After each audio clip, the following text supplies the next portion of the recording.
Bonjour, bienvenue sur Mon Financier. Nous sommes le vendredi 9 mai et hier, Mario Draghi, le patron de la Banque centrale, a parlé pour dire qu'il s'inquiétait du niveau de l'euro, qu'il juge trop élevé. En fait, il a préparé les marchés à un assouplissement de la politique monétaire et ce, dès le mois de juin pour éloigner le spectre d'une déflation. Les marchés se sont délectés de cette perspective. Du coup, ils flirtent à nouveau avec leur sommet annuel. L'homme qui murmurait à l'oreille des marchés, Mario Draghi avait vraiment mangé du lion hier pour sa traditionnelle conférence de presse, puisqu'il a suffi d'une phrase pour embraser littéralement les marchés financiers, alors que la désinflation guette. Eh bien, le patron de la BCE se dit à l'aise pour agir la prochaine fois, étant donné que l'appréciation de l'euro dans ce contexte de faible inflation est une préoccupation majeure. Une petite phrase qui a donc suffi pour embraser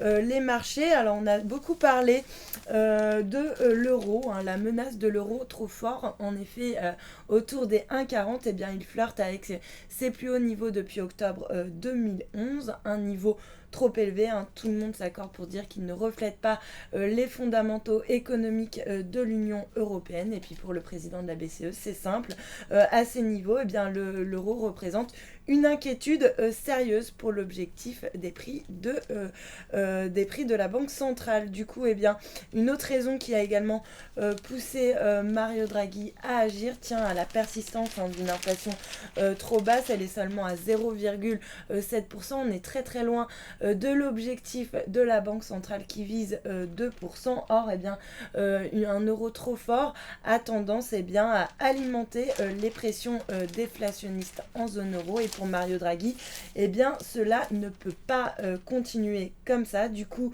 ils vont sûrement assouplir leur politique monétaire dès mois de juin. Alors ça a du coup, bien sûr, dopé l'appétit pour le risque. L'heure était carrément à la fête hier sur les marchés financiers qui ont bondi vers leur record annuel.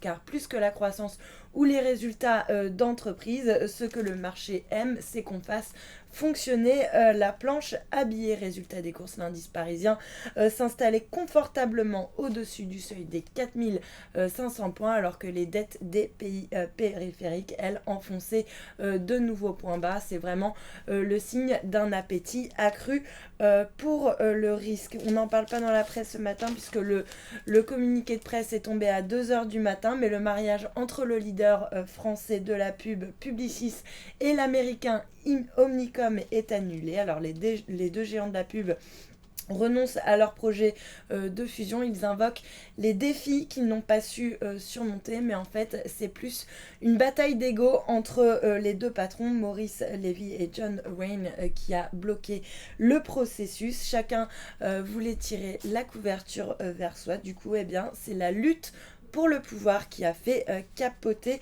le projet. Les enchères, elles continuent de monter sur Alstom. Arnaud Montebourg donc continue d'être à l'offensive. Il doit rencontrer son homologue allemand à Berlin aujourd'hui pour évoquer le dossier du rachat du groupe Alstom. Donc notre Don Quichotte de l'économie ne masque pas sa préférence pour Siemens, notamment parce que les centres de décision resteraient en France, mais jusqu'à présent Siemens laisse planer le doute sur ses intentions. Donc réunion à suivre aujourd'hui. La naissance d'un géant dans un domaine hautement stratégique, le café. Le géant américain Mondelez, donc propriétaire des marques Jacques Vabre, Carte Noire, va fusionner son activité avec le numéro 3 du secteur. Une opération à 5 milliards de dollars qui va permettre au numéro 2 et numéro 3 mondial de contrôler à peu près 16% du marché, de quoi faire de l'ombre au leader mondial incontesté.